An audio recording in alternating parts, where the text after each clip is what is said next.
नमस्कार. आज आपल्या समोर अतिशय महत्त्वाचा मुद्दा मी घेऊन आलोय आणि तो मुद्दा म्हणजे पाणी. पाणी हे जीवन आहे असं आपण म्हणतो आणि ते खरंही आहे. कारण माणसाला सकाळी उठल्यापासून ते रात्री झोपेपर्यंत पाण्याची आवश्यकता असते. परंतु सध्याची जी परिस्थिती आहे, शहरांमध्ये, गावांमध्ये सगळीकडे पाण्याची भीषण अशी टंचाई भासू लागली आहे. आणि हा पाणी प्रश्न कसा सोडवावा या संदर्भात मी एक छोटासा प्रयत्न मागच्या वर्षी केला होता आणि त्या कृतीतून मला कसा फायदा झाला हे मी आज आपणाला सांगण्याचा प्रयत्न करणार आहे. कृती माझी तशी खूप छोटी होती, परंतु त्याचा मला खूप मोठा फायदा झाला आणि तो कसा झाला हेच मी आज आपल्याला सांगणार आहे.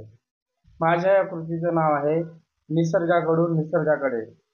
निसर्ग आपल्याला ज्या गोष्टी देतो तेच आपण छोटासा प्रयत्न निसर्गाला देण्याचा जर आपण केला तर आपल्याला निश्चितच फायदा होतो. चला तर बघूया नेमकी कोणती कृती मी या ठिकाणी केली आहे.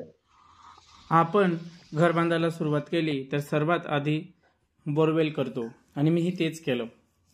परंतु माझ्या बोरवेलला हे पाणी लागलेच नाही किंवा अतिशय अल्प प्रमाणात त्याला पाणी लागलं. अवघे 4 मिनिट हा बोर फक्त चालत होता. मग जेमतेम घराचे काम सुरू केले आणि जसे घराचे काम पूर्ण होत आले तसे मी बोरवेलच्या शेजारी एक 7 बाय 3 फुटाचा व 5 फूट खोलीचा असा एक मोठा शोषखड्डा बोरवेलच्या एकदम बाजूलाच खोदून घेतला व त्या शोषखड्ड्यात बारीक छोटे मोठी अशी दगडं टाकून त्याला भरून घेतला व बोरवेलच्या केसिंगला अशा पद्धतीने बारीक छिद्रे ड्रिलच्या सहाय्याने पाडून घेतले. याचा फायदा असा होईल की शोषखड्डा व बोरवेलला केलेले हे छिद्र या दोन्ही माध्यमातून पाणी हे जमिनीत जाईल व अशा पद्धतीने प्लास्टिकची एक जाळी या ठिकाणी लावून घेतली. नंतर थोड्याच अंतरावर असा छोटासा एक चेंबर तयार करून घेतला व बोरवेलला एक 1.5 इंची पाईप असा मी टाकून घेतला. हा कशासाठी आहे ते पुढे मी आपल्याला सांगणारच आहे. त्याचं सर्व पाणी एका बाजूला घेऊन 3 इंची पाईपाने ते खाली आणले. पावसात येणारे सर्व पाणी या पाईपच्या माध्यमातून खाली येईल अशा पद्धतीने हा पाईप बसवला. 200 लिटरची एक जुनी टाकी घेऊन त्याला एक 2.5 इंची पाईप छिद्रे करून अशा पद्धतीने मी बसवून घेतला. या पाईपला छिद्र ह्यासाठी की या छिद्रांवाटे फक्त पाणीच बाहेर जाईल आणि बाकी इतरत्रची काही घाण असेल ती या टाकीतच साचेल. टाकीच्या वरच्या बाजूला असा 3 इंची होल मी करून घेतला. आता टीच्या मदतीने वरील येणारं पाणी मी टाकीच्या या बाजूला जोडून घेतले. या टीला एक खालून बंद बुच लावून घेतले. यामुळे बारीक कण माती खाली जातील व पाणी फक्त आपल्या या टाकीमध्ये पडेल. अशा पद्धतीने याला बसवून घेतलं.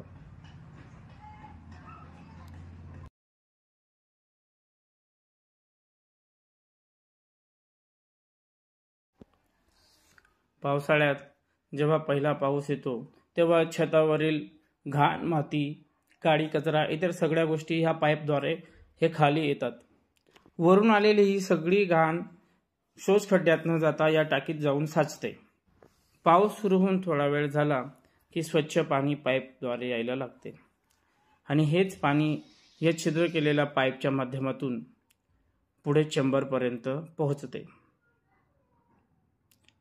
अशा पद्धतीने हे पाणी स्वच्छ होऊन चेंबरपर्यंत येते व या चेंबरला खाली 2 दाखवल्याप्रमाणे जे पाईप आहेत ते पाणी आपल्या शोषखड्ड्यापर्यंत नेण्याचे काम करते व अशा पद्धतीने जमिनीची पुनर्भरण होत असते. पावसाळ्यात सतत ही प्रक्रिया चालू असते व हजारो लाखो लिटर पाणी आपण जमिनीत या माध्यमातून टाकत असतो. बाजूला दिसत असलेल्या 1.5 इंच पाईपाचा उपयोग आता जाणून घेऊया. वर 3 टाक्या ठेवण्यात आलेल्या आहेत. 1000 व 500 लिटरच्या 2 टाक्या असा स्टोरेज वर ठेवण्यात आला आहे. या पाईपद्वारे वर पाणी चढवले जाते.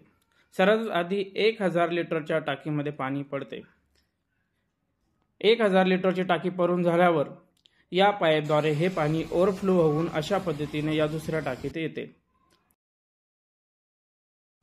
1000 लिटरची टाकी पूर्ण भरल्यानंतर या पाईपद्वारे हे पाणी या टाकीत येते व या टाकीतून ही टाकी व शेजारील असलेली पिवळी टाकी या दोन्हीही सोबतच भरत असतात।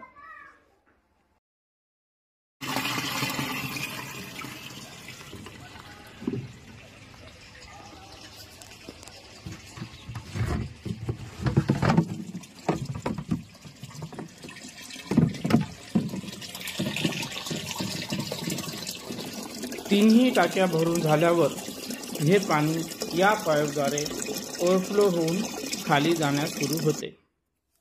या पाईपच्या सहाय्याने हे पाणी खाली जाते। कधीतरी कामाच्या गडबडीत आपण पाण्याची मोटर सुरू करतो आणि कामात विसरून जातो आणि अशा वेळेस हजारो लिटर पाणी हे ओव्हरफ्लो होऊन वाहून जाते व असे पाणी वाहून जाऊ नये म्हणून यासाठी मी हा एक छोटासा जुगाड केला आहे। वरून हे ओव्हरफ्लोचं आलेलं पाणी या पाईपद्वारे अशा पद्धतीने खाली येते व खाली आल्यानंतर या ठिकाणी हे पाणी थेट बोरवेलमध्ये जाते। हे पाणी बोरवेलमध्ये जावे यासाठी आधीच मी अंडरग्राऊंड 1.5 इंची पाईप टाकून ठेवलेला होता व त्याद्वारे हे पाणी सरळ बोरिंगमध्ये जाते। म्हणजे अशा पद्धतीने आपले ओव्हरफ्लोचे पाणी सुद्धा वाहून न देता हे परत बोरिंगमध्ये टाकून त्याचं परत रिसायकल करून आपण वापरू शकतो व जमिनीची पुनर्भरण आपण करू शकतो। अशा पद्धतीने पावसात येणारं हजारो लाखो लिटर वाया जाणारे पाणी हे आपण जमिनीत टाकून पाण्याची पातळी वाढवू शकतो। अशी भूजल पुनर्भरण केल्यामुळे माझ्या बोरवेलला आजही मुबलक पाणी आहे। आशा करतो की आपणही अशा पद्धतीने जमिनीचे पुनर्भरण कराल व पर्यावरणाचे संवर्धन कराल। धन्यवाद।